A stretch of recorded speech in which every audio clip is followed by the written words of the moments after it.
Kita ini sebagai laki-laki mungkin banyak nggak diketahui, punya saat-saat dimana kita hampir tumbang ya. Perempuan pun juga sama, sebagai seorang perempuan, terutama seorang ibu, pasti ada momen di mana kalian itu hampir ngerasa tumbang atau jatuh. Nah, di saat tumbang atau jatuh itu, si laki-laki ini, pria hebat ini tiba-tiba mencoba untuk berpikir positif dong. Tapi dia bingung, kenapa pikiran positifnya itu setiap kali dia berpikir positif, yang kejadian malah yang kebalikannya teman-teman. Ya, ini aneh tapi lucu. Nah, ada penjelasannya nanti nih. Jadi dia berpikir positif, sama seperti kamu, tapi kok kejadiannya malah yang kebalikannya mulu. Pernah nggak kamu kayak gitu? Kamu pernah nggak berpikir positif tentang seseorang gitu? Oh, dia baik-baik aja, dia oke-oke aja, dia setia, atau mungkin ya dia orangnya oke lah gitu ya, nggak ada masalah. Tiba-tiba yang terjadi kebalikannya. Berulang kali itu yang terjadi sama orang yang curhat di Quora ini. Nah, sampai akhirnya dia bingung teman-teman. Dia berkata, saya ini harus jadi orang seperti apa sih? Kenapa pikiran positif saya bisa terjadi malah kebalikannya terus? Di mana letak kesalahan dia? Oke, gini, saya akan menjawabnya dengan jawaban yang belum pernah diberikan orang ya. Gini loh penjelasannya, dengerin. Teman-teman, tahu nggak? Saya kasih tahu. Pikiran positif itu sebenarnya bagus. Bagus banget, cuman caranya yang nggak bagus. Saya ulangi ya, tolong disimak baik-baik, ini ilmu emas banget nih. Pikiran positif itu bagus, bagus banget. Bener kok itu, betul. Tapi caranya yang nggak bagus menghasilkan pikiran positifnya jadi salah. Nah, ini yang jadi perkara nih. Kita diajarin hidup ini harus berpikir positif, tapi nggak diajarin cara yang benar tuh gimana. Setuju nggak? Setuju sampai sini ya? Sehingga yang terjadi, kita jadi orang tuh bingung. Saya ini harus ngapain sih? Berpikir positif? Apa nggak usah berpikir positif aja nih? Jawabannya, kamu harus tetap berpikir positif, tapi yuk perbaiki caranya. Gimana caranya? Gini. Pertama, supaya kamu jelas, coba kita praktekin langsung ya. Saya ingin coba pikirkan seseorang yang belakangan ini membuat kamu jadi gelisah atau was-was. Bisa pasangan, bisa teman yang berubah, bisa rekan kerja yang kamu baru kenal tapi ragu, siapapun deh. Pikirkan seseorang atau kejadian yang bikin kamu tuh kayak ragu, ini orang atau kejadian ini nanti berjalan seperti yang aku mau atau tidak ya. Pikirin itu sekarang sejelas-jelasnya. Pikirkan hal yang membuat kamu bimbang sekarang. Silakan. Sudah? Udah kebayang wajah orangnya? Udah kebayang peristiwa apa yang bikin kamu bimbang, bikin kamu gelisah? Bagus. Nah, sekarang saya ajarin. Pikirkan orang atau kejadian tadi sejelas-jelasnya. Kemudian, nah ini yang beda nih. Kamu taruh di kepala kamu sebuah kalimat begini. Pikiran positifku, pikiran negatifku, itu semua tidak penting.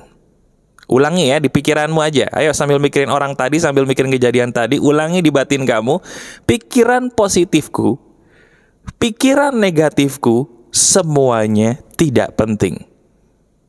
Yang penting adalah terjadi sesuai kehendak Tuhan yang aku yakin itu terbaik. Ulangi lagi ya. Ini harus dipraktekin sambil kamu ucapkan di mulut, gak apa-apa deh. Harus diucapin nih ya. Biar kerasa perasaan positifnya, bukan hanya teori, oke? Tolong kamu praktekin dulu. Pikirin orangnya lagi, pikirin kejadiannya lagi. Kemudian kamu katakan dalam hati boleh, diucapkan pakai mulut, terdengar telingamu sendiri. Itu lebih bagus, oke? Ucapkan gini. Pikiran positifku, pikiran negatifku, semuanya tidak penting.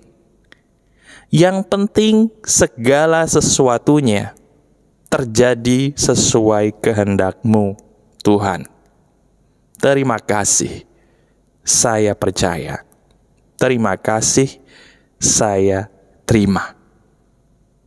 Selesai. Gimana rasanya? Ayo. Rasanya lebih enak atau enggak? Kenapa bisa lebih enak? Nah, saya jelasin dulu teorinya. Begini, teman-teman. Semua yang kamu pikirin tentang orang, baik itu positif atau negatif, semuanya salah. Saya ulangi, semua hal yang kita pikirin tentang seseorang, tentang sebuah peristiwa, terus kita buat jadi positif atau kita pikirin negatif, itu dua-duanya salah. Loh, kenapa dua-duanya salah? Karena kita tidak bisa menebak segala sesuatu itu 100% sama. Setuju nggak? Coba kita lihat sendiri kisah hidup kita di masa lalu. Berapa kali kita berusaha nebak-nebak seseorang, berapa kali kita berusaha nebak-nebak peristiwa, tapi entah kenapa semuanya terjadi tidak 100% seperti yang kita pikirin. Berapa kali gara-gara itu kita kecewa, berapa kali gara-gara itu kita ngerasa kok jadi orang kayak maaf ya, agak blow on gitu ya. Ngapain tadi saya berpikir kayak gitu kejauhan? Nah itu maksud saya. Mulai detik ini, camkan baik-baik. Pikiran positifmu sama orang itu, pikiran negatifmu sama orang itu, dua-duanya salah. Jadi maksud saya, udah yuk, gak usah lah mikir-mikirin dia sampai segitunya. Serahin aja semua sama Tuhanmu.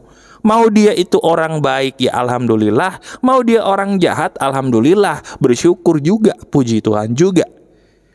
Karena apa? Yang bikin kita capek itu kita sendiri lagi. Iya kan? Kita berusaha berpikir bahwa oh ini orang baik nih. Oh ini orang baik, padahal nggak ada buktinya. Mana buktinya dia baik?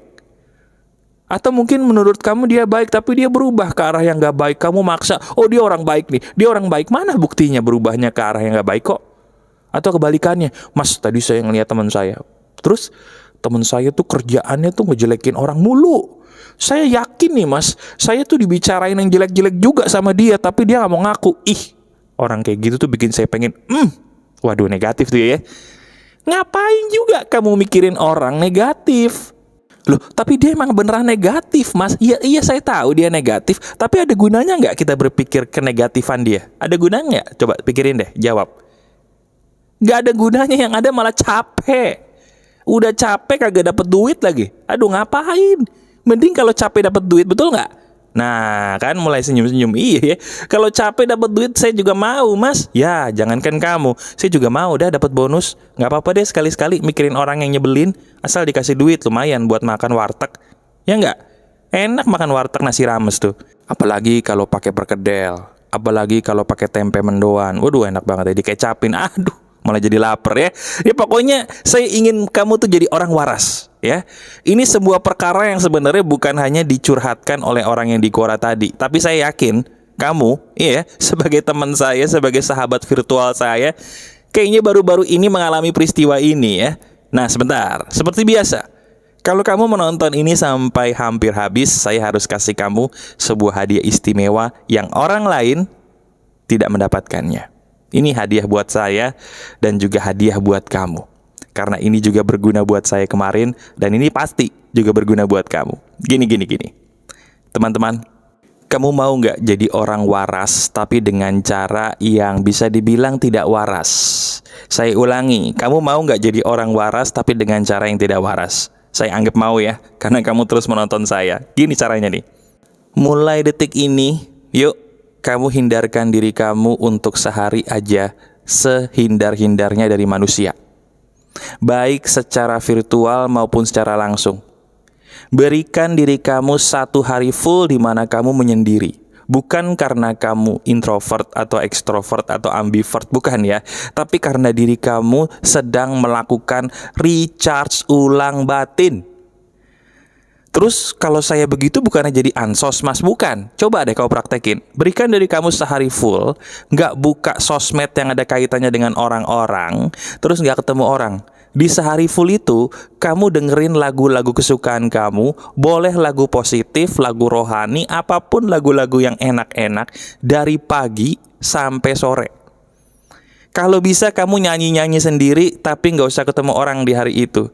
Nonton channel-channel YouTube yang bikin kamu ketawa, bikin kamu ketampar kayak gini juga boleh, seharian full. Tapi kamu janji, kalau ada yang WhatsApp diemin, kalau ada yang SMS diemin, kalau ada yang telepon jangan diangkat dulu, bilang kamu lagi sibuk, butuh waktu untuk sendiri. Coba kamu praktekin ini deh. 1 hari aja. Lihat apa yang terjadi dengan diri kamu. Aneh tapi nyatanya, diri kamu bukan jadi orang aneh atau nggak jelas karena nggak ketemu orang, tapi lucunya, ini sudah saya praktekin ya, dan saya juga tolong orang pakai ini. Lucunya, banyak orang yang malah jadi seger banget. Jadi coba, di bagian akhir ini, saya ingin kamu praktekin bonus yang saya berikan tadi. Cari waktu di mana satu hari, kamu punya waktu di situ ya, terutama tanggal merah nih, kamu gak ketemu orang. Kamu gak buka sosmed dari orang, baik itu DM, baik itu WhatsApp, baik itu apa. Minta waktulah sama mereka sehari itu kamu gak diganggu. Di situ kamu nyanyi-nyanyi sendiri lah, joget-joget sendiri lah, atau di situ kamu nonton channel YouTube yang bikin kamu ketawa, ketampar, terinspirasi lah seperti ini. Atau di situ kamu mungkin sekedar ya itu, leyeh-leyeh di kasur tapi sambil mikirin yang enak-enak, yang bikin kamu ketawa, yang bikin kamu happy, tanpa harus ketemu orang, baik secara virtual ataupun langsung. Itu yang akan membuat batin kamu jadi sembuh. Harus dipraktekin.